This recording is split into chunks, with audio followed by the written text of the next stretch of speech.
Certo, Alessandro. Eu queria dizer primeiro duas coisas, né? Que para nós que compomos a vice-presidência de Inclusão e Diversidade do Esporte, esse é um tema muito delicado, porque ele envolve algo que afeta diretamente aquilo que nós buscamos fazer como trabalho, né? Que é promover ações afirmativas no campo da diversidade, seja do ponto de vista da comunidade LGBT, das negras e negros, pessoas com deficiência, a inclusão das torcedoras, né? Então, para nós é um tema delicado porque é central para aquilo que a gente quer desenvolver enquanto vice-presidência e particularmente na condição de diretor que eu ocupo nessa VP, não é? E é delicado também porque é um tema cuja responsabilidade de tratamento formal no clube pertence ao Conselho Deliberativo, né? Então, nós, como executivo, temos uma limitação legal de atuar sobre esse caso, porque ele é um caso que envolve um conselheiro e, portanto, o tratamento formal interno no clube deve ser do conselho, né? Não obstante, por ser um caso que nos afeta diretamente naquilo que nós temos de fazer como trabalho, né? A nossa vice-presidência está atenta ao que está acontecendo e a cada desdobramento desse ato, né, e acompanhando o desenrolar, né? Como você falou, no dia antes de ontem, né, aconteceu uma nova reunião do Conselho Deliberativo e nós recebemos informe dessa reunião, mas o que eu queria lhe informar também, informar a torcida rubro-negra que nos acompanha, é que o Ministério Público de Pernambuco tem acompanhado sistematicamente o desenvolvimento das ações afirmativas no esporte.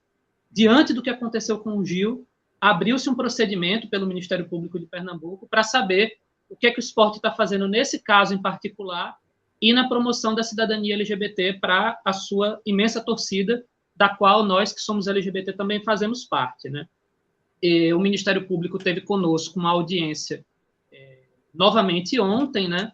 Onde nós, da Vice-Presidência de Diversidade e Inclusão, pudemos apresentar aquilo que nós estamos planejando para os próximos meses e aquilo que nós já estamos em fase de implementação, e também o presidente do Conselho Deliberativo esteve presente e deu informe daquilo que aconteceu na reunião do Conselho Deliberativo antes de ontem, né? Eu também recebi esse informe a partir dessa audiência de ontem, que nós tivemos, que é uma audiência de natureza pública, não é? E recebi também informe a partir de relatos de conselheiros, né? E os informes que eu recebi dão conta de que, antes de ontem, foi apresentado pela comissão do Conselho o relatório acerca do caso, né, envolvendo um conselheiro do clube e o Gil do Vigor. Esse relatório, ele afasta as hipóteses levantadas pela defesa do denunciado, portanto, diz que as hipóteses que foram levantadas para a defesa do denunciado, que diziam que essa questão era questão que não deveria ser discutida, essas hipóteses foram rejeitadas, né? E a comissão, ao mesmo tempo, também reconheceu de fato que se trata de um episódio, de um ato, né, de uma ofensa de caráter homofóbico. Mas, a partir desse entendimento, a comissão estabeleceu como penalidade, como sugestão de penalidade, a repreensão por escrito do conselheiro, né? O Conselho Deliberativo tem 3 possibilidades diante de uma infração, que são a aplicação de uma repreensão por escrito, a suspensão de 1 a 6 meses ou a exclusão do quadro do Conselho, né? Portanto, diante do relatório da comissão, o que o Conselho Deliberativo terá de fazer na próxima reunião, que será em novembro, né? O Conselho se reúne ordinariamente com a periodicidade mensal. No mês de novembro, o Conselho terá de deliberar se aceita ou não o relatório da comissão, né? O relatório pede uma repreensão por escrito, ou seja, admite que de fato ocorreu uma ofensa de tipo homofóbica, e cabe, portanto, agora ao Conselho Deliberativo avaliar se a penalidade que está sendo apresentada pela comissão é a penalidade adequada, né? Como essa é uma questão que deve ser decidida pelo Conselho Deliberativo, na condição de diretor no Executivo, eu não tenho condições de deliberar a respeito dela, mas tenho uma opinião a esse respeito, né? Não só como diretor, mas como sócio, como torcedor, como militante LGBT, né? Tenho uma opinião a respeito disso e posso externá-la sem qualquer problema.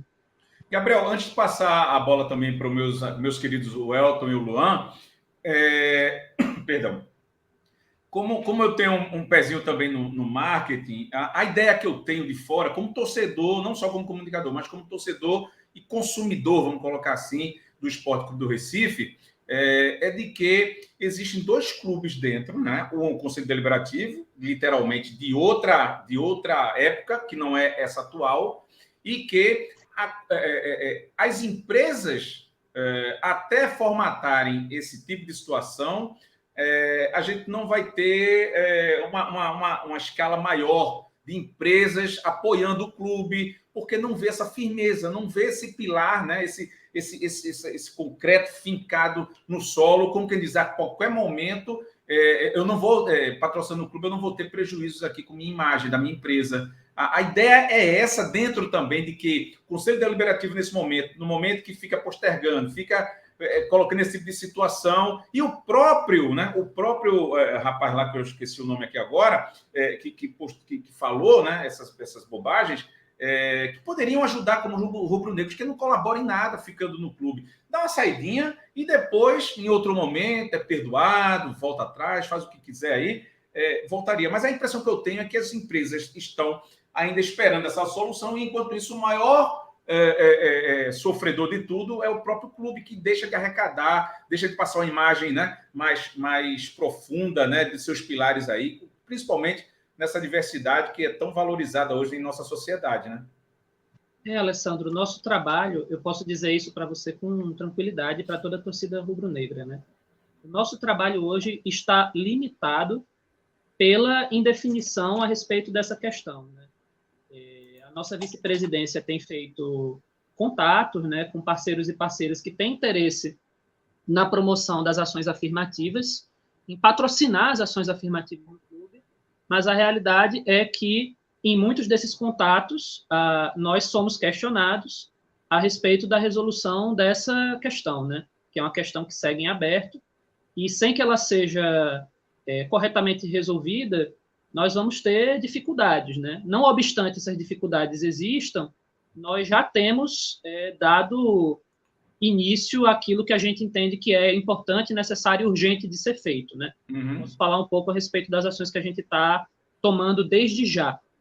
Mas a verdade é que, sem a resolução desse caso, até para você ter uma interlocução com empresas que estão disponíveis para patrocinar ações afirmativas no clube, fica prejudicado, né? Portanto, isso é uma questão que traz prejuízo à instituição e a nós interessa que ela seja resolvida o mais rápido possível. Luan. Bom dia, Gabriel. Prazer estar falando com você.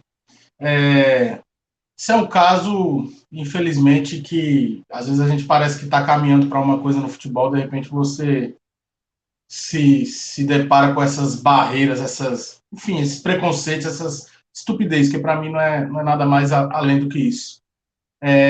Eu tenho acompanhado esse caso também de perto, e eu lá no jornal onde eu também presto serviço, no Leajá, eu também fiz uma segunda denúncia de um segundo conselheiro.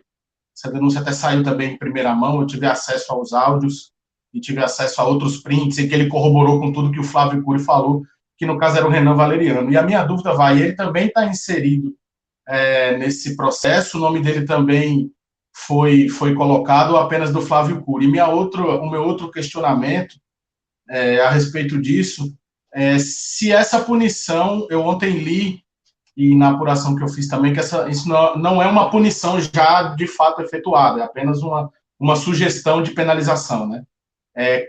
Caso isso seja votado e os conselheiros decidam que a punição precisa ser diferente, tem como a gente saber como é que funciona isso, se cria um novo parecer, existe uma possibilidade real de uma punição efetiva, né? Porque para mim a advertência verbal, como você bem falou, você reconhecer que existe o erro e apenas avisar o cara que ele errou, apenas advertir que ele errou, para mim é muito pouco, porque a gente não está falando nem de criança, nem de adolescentes, né? O conselheiro é formado por pessoas adultas, pessoas bem-sucedidas na sua vida profissional, E uma advertência verbal a essa altura do campeonato, para mim, é muito pouco. Então, esses são os meus dois questionamentos. Primeiro, eu queria saber se o Renan Valeriano também está sendo julgado nesse caso, se o Renan Valeriano também tem o seu nome envolvido, porque ele também cometeu o ato homofóbico. E o meu segundo questionamento é a respeito de outro tipo de punição. Como é que isso pode proceder? Certo. Vamos, então, por partes, né? A primeira questão que você coloca é a respeito de um outro conselheiro.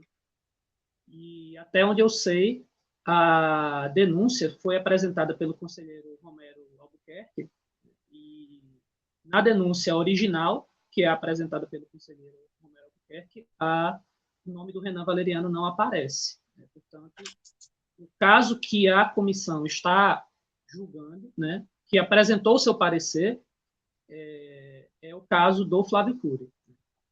Então, é preciso que uma outra denúncia seja apresentada e que coloque esse segundo nome, porque o que o conselheiro que denunciou fez foi apresentar o nome do Flávio Cury. Né? Essa foi a primeira questão que você colocou, e eu não tenho mais informes a respeito de se há outra denúncia em andamento, porque são questões que envolvem a própria dinâmica interna do Conselho Deliberativo, né? E eu sou sócio, sou diretor, mas não tenho acesso a uma quantidade muito grande de informações de como o Conselho recebe esse tipo de procedimento. Então, o que eu sei é que a denúncia original, que foi formulada por um conselheiro, né, como deve ser feito, ela apenas cita o nome do Flávio Cury. A segunda questão que você me coloca é se existe a possibilidade de uma penalidade que seja mais grave que a advertência por escrito, né? O regimento do Conselho Deliberativo do Esporte prevê outras duas modalidades de penalidade, que são a suspensão de 1 a 6 meses e a exclusão dos quadros do Conselho. E cada uma dessas penalidades ela deve ser aplicada a partir de situações que estão previstas no regimento, né? Então, cabe aos conselheiros avaliar se o trabalho da comissão foi um trabalho que chegou à penalidade que é correta para o caso, né? A minha opinião pessoal, e a opinião como sócio, que tem, portanto, o direito de opinar, não é? Eu não tenho o direito de decidir pelo Conselho Deliberativo na medida em que faço parte do Executivo. Mas a minha opinião, e eu opino dessa forma, é que essa é uma medida insuficiente. Nós queremos trabalhar para que a sede social, a Ilha do Retiro, a Arena de Pernambuco, ou qualquer casa provisória ou permanente, né, que nós tenhamos no esporte, as nossas lojas, né, que sejam espaços onde a comunidade LGBT se sinta segura de frequentar.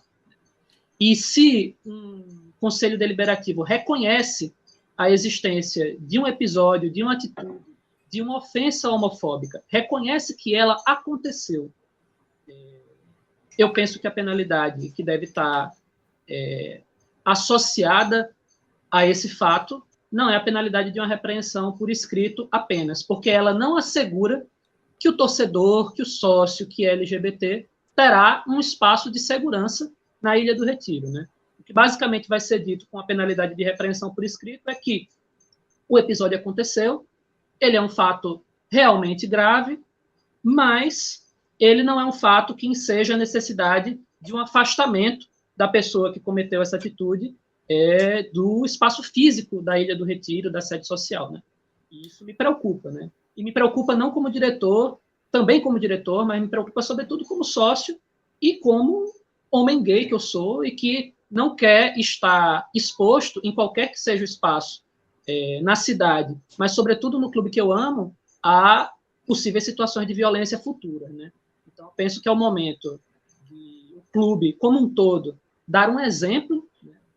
Nós temos a oportunidade de dar esse exemplo e dizer que, nas dependências da Ilha do Retiro, a LGBTfobia não vai ser tolerada e que a solução não será anotar na agenda, né, para aquela agenda escolar, né, anotar na agenda escolar que aconteceu uma falta, mas que essa falta ela não terá nenhuma consequência do ponto de vista prático, né, que não seja uma repreensão por escrito. É a minha preocupação como torcedor e a minha preocupação como diretor que quer fazer da Ilha do Retiro, da sede social, um espaço seguro e acolhedor para a nossa torcida. É bom colocar para você, torcedor rubro-negro, que porventura não tenha conhecimento, né? Nossa audiência é muito cíclica, sempre está aparecendo novos integrantes aqui, graças a Deus, de que dentro do esporte o Conselho Deliberativo é independente, o Executivo não tem força nenhuma com relação ao Conselho Deliberativo, tá? Um órgão fiscalizador, né? Enfim, então tem essa situação independente. Então, os diretores, os VPs, o presidente executivo, e assim, no caso, como eu falei, são independentes, não tem, ninguém manda em ninguém, vamos colocar dessa forma para você entender. Deixa eu te fazer uma pergunta, Gabriel, em cima desses prejuízos que eu comentei, você confirmou, e que a gente percebe de fora que está tendo, sim, não precisa nem ser da área de marketing, não precisa ser, basta ter um mínimo de conhecimento, né, do que hoje em dia acontece com os cancelamentos, né, que são ad eterno, né, para sempre, né, em muitos casos nem precisa ser para sempre, claro, errou, pede desculpa ou tem uma punição e volta, né, assim inclusive no ordenamento jurídico brasileiro, né, ninguém fica para sempre. Sim. Camisa perpétua, ou vai para a cadeira da morte, injeção letal, não. Né? Então, tem um time para isso. Então, também acho que tudo na vida existe uma compreensão, desde que haja o perdão vindo de dentro de si, do coração. Mas, claro, vai, segundo o ordenamento jurídico, vamos colocar assim, do esporte, receber as suas devidas sanções. Mas eu te pergunto... Alessandro, me permita só completar uma resposta, porque, de fato, essa questão foi colocada e eu não respondi, mas o parecer da Comissão de Ética do Conselho, ele é um parecer. O Conselho Deliberativo pode seguir ou não esse parecer. Porque eu acho que essa pergunta me foi feita, eu não respondi com clareza. Né? Então, a comissão ofereceu um parecer. Esse parecer diz o quê? Que as hipóteses da defesa do conselheiro não são válidas. Diz que, de fato, ocorreu um episódio de ofensa homofóbica, mas apresenta como punição, como penalidade, a repreensão por escrito. Então, o Conselho Deliberativo vai avaliar esse parecer, podendo aceitá-lo ou não. Né? E aí existem outras possibilidades de penalidade que estão previstas no regimento do Conselho, né? Tá. Em cima disso, claro, a responsabilidade do Conselho Deliberativo, traduzindo, se é que precisa de uma tradução que o Gabriel acabou de falar. O Conselho Deliberativo, assinando no que foi dito, né, por esse Conselho de Ética, também está assinando numa falta aliás, está assinando responsabilidade também em cima disso, melhor dizendo. Mas o que eu queria dizer, Gabriel, nesse raciocínio, te perguntar se o presidente do Conselho Deliberativo do Esporte, que é um cidadão que tem conhecimento, advogado, bem-sucedido na nossa região, se vocês já conversaram com ele e com alguns integrantes também do Conselho Deliberativo sobre os prejuízos que o esporte tem, quanto mais demora, quanto mais prejuízo. Nesse sentido, vocês já conversaram com o presidente do Conselho Deliberativo? Então, Alessandro, no dia de ontem nós tivemos essa conversa, né, uma conversa na presença do Ministério Público, e o presidente do Conselho Deliberativo, Pedro Leonardo Lacerda, apresentou o cronograma das ações que o Conselho Deliberativo tomou em face dessa denúncia em particular. Né? E ele apresenta um cronograma que diz que, do momento da denúncia até o estado atual da apuração, que é o parecer do Conselho, da comissão ter sido apresentado, eles têm seguido o rito conforme o regimento do Conselho determina. Né? Portanto, na avaliação do presidente do Conselho Deliberativo, o cronograma dessa apuração é um cronograma que não está atrasado. Né? Nós, contudo, estamos há 6 meses sem a resolução do caso. Né? Eu acho que é preciso avaliar se, de fato, esse cronograma é um cronograma que nos ajuda ou não, porque nesse intervalo de tempo, realmente, nós temos tido dificuldades, né? E eu penso que essas dificuldades, também o presidente do Conselho Deliberativo está ciente, porque na data do ocorrido e um pouco posterior, assumiu a condição de presidente do executivo do clube, né? E certamente enfrentou também essas barreiras, como nós temos enfrentado, né? Uhum. O ano de 2021 está fechando para o esporte, sem ter uma definição clara, por exemplo, sobre o patrocinador master. Foi uma grande dificuldade, e a gente sabe que a instabilidade política que o clube viveu repercute nessa dificuldade, né? Então, eu penso que ele está informado a esse respeito e, pelo que ele apresentou ao Ministério Público, ele entende que o cronograma do Conselho está sendo um cronograma que está sendo seguido com a máxima celeridade, e o que eu espero é que em novembro, de fato, essa definição aconteça, né, Alessandro? Eu queria aproveitar um pouco do tempo que vocês oferecem, né, dessa imensa audiência que o Pratique Esporte TV tem, para falar também sobre aquilo que nós temos encaminhado, né? Eu estou atento aqui também ao chat, vi que algumas perguntas foram feitas, e acho importante que, da parte da vice-presidência de Diversidade e Inclusão, que compõe o executivo do clube, a gente preste contas também do que já está sendo feito nesse campo, né? E aí eu queria apresentar duas medidas que a gente está tomando, que são medidas de institucionalização.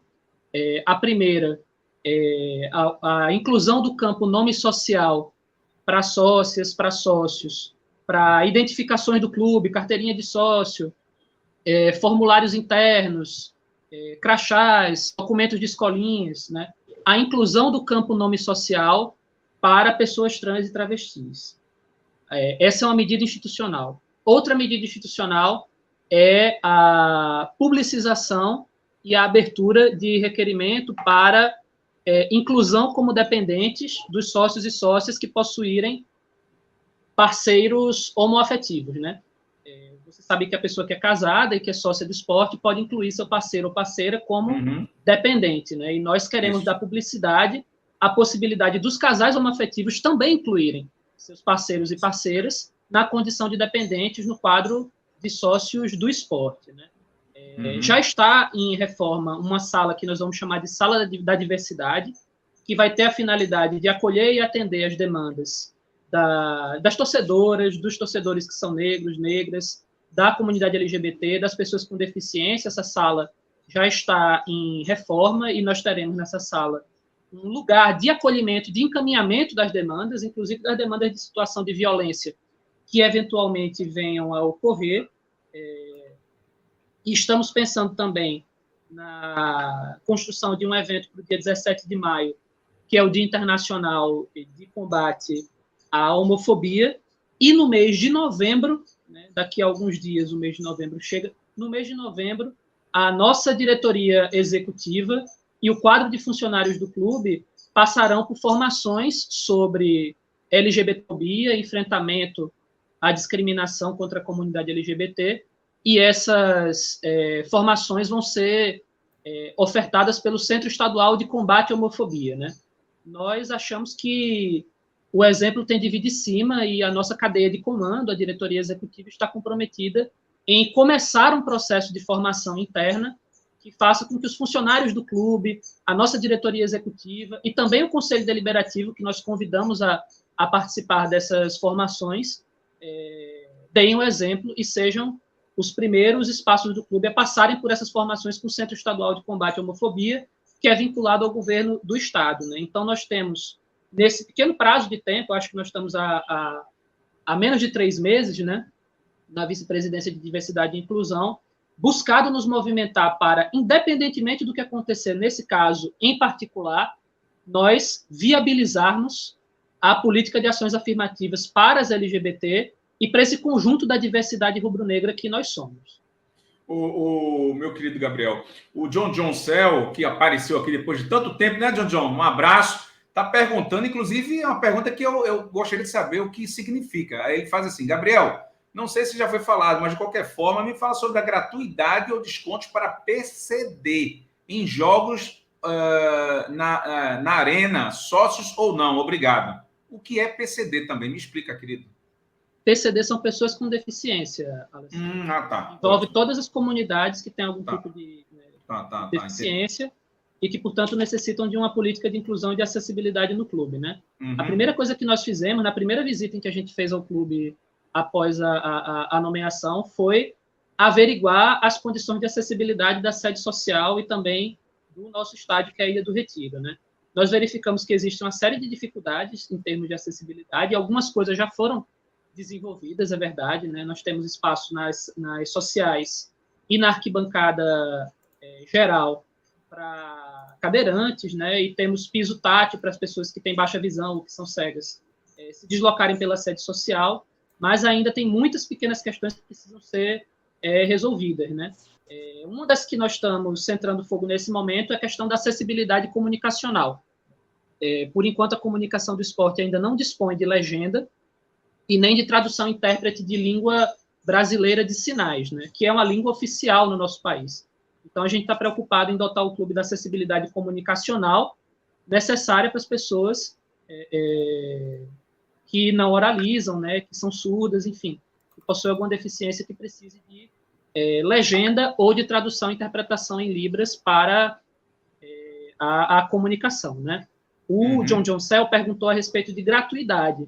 Veja, em contato com uma outra torcedora, que é cadeirante também, ela me apresentou que a política de gratuidade já existe para pessoas com deficiência, né? Então, preciso saber do John Cell qual é a demanda. O cadeirante tem acesso aos jogos do esporte pelo Campeonato Brasileiro gratuitamente. Isso. E aí, o que é preciso verificar com o John Cell é se essa gratuidade está sendo assegurada na Arena Pernambuco, e porque além da pessoa que é a pessoa com deficiência, existe a pessoa que vai com ela, né? E a pessoa que vai com ela, que é essa que auxilia, essa não dispõe da gratuidade. Mas aí eu preciso saber exatamente qual é a demanda objetiva dele.